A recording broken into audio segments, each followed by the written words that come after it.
તો વાત કરીએ પોરબંદરની, તો પોરબંદરનું ઘેડ પંથક બન્યું જળમગ્ન કે જ્યાં કુતિયાળાના ભોગસર ગામના દ્રશ્યો સામે આવે છે। ત્યારે જ્યાં નજર નાખો ત્યાં પાણી જ પાણી દેખાઈ રહ્યું છે।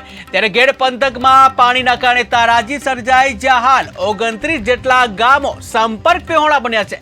ત્યારે હાલમાં પોરબંદરમાં જે ગામો સંપર્ક વિહોણા બની રહ્યા છે, જે પાણી આવી રહ્યું છે, બેઠું પાણી આવી રહ્યું છે, અનેક ડેમ છે, ડેમના પાણી આવી રહ્યા છે। ત્યારે ખાસ કરીને પોરબંદરનું ઘેડ પંથક સમગ્ર જળમગ્ન બન્યું હોય તેવી સ્થિતિ સર્જાઈ છે। આ સાથે કુતિયાળાના ભોગસર ગામના દ્રશ્યો સામે આવે છે, જ્યાં જોવો ત્યાં માત્ર પાણી જ દેખાઈ રહ્યું છે। ત્યારે ઘેડ પંથકમાં પાણીના કારણે તારાજી સર્જાય છે।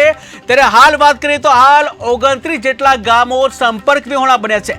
છેલ્લા 3 દિવસથી પોરબંદરમાં ભારે વરસાદ ખાબક્યો હતો અને જેના કારણે ઠેર ઠેર પાણી ભરાઈ ગયા હતા। ત્યારે હાલ તો સમગ્ર પોરબંદરમાં ઘેડ પંથકમાં પૂર જેવી સ્થિતિ છે। ટીવી સ્ક્રીનના દ્રશ્યો તમે જોઈ રહ્યા છો કે જ્યાં ઠેર ઠેર પાણી જોવા મળી રહ્યું છે।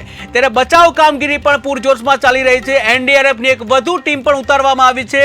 ત્યારે તમે જોઈ રહ્યા છો પોરબંદરના આ દ્રશ્યો કે જ્યાં સમગ્ર દરેક જગ્યાએ માત્ર પાણી જ પાણી જોવા મળી રહ્યું છે।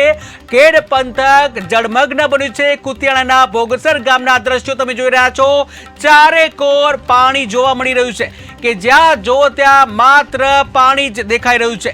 ત્યારે પોરબંદરમાં જે વરસાદ પડ્યો છે તેને લઈને સમગ્ર પોરબંદર જળમગ્ન બન્યું હતું અને જ્યાં બચાવ કામગીરી પણ કરવામાં આવી રહી છે। ત્યારે 29 જેટલા જે ગામો છે સંપર્ક વિહોણા બન્યા છે કે જ્યાં 29 જેટલા ગામો છે સંપર્ક વિહોણા બન્યા છે। ત્યારે કુતિયાળાના ભોગસર ગામના દ્રશ્યો કે જ્યાં નજર નાખો ત્યાં માત્ર પાણી જોવા મળી રહ્યું છે। ટીવી સ્ક્રીનના દ્રશ્યો તમે જોઈ રહ્યા છો કે જ્યાં આ દ્રશ્યો છે પોરબંદરના ભોગસર જે ગામ છે ત્યાં કે જ્યાં માત્ર પાણી જોવા મળી રહ્યું છે અને જ્યાં 3 દિવસથી જે ભારે વરસાદ ખાબક્યો હતો, આ સાથે જ આજુબાજુના ડેમોના પાણી છે, આજુબાજુના ડેમોના પાણી પણ ફરી વળ્યા હતા।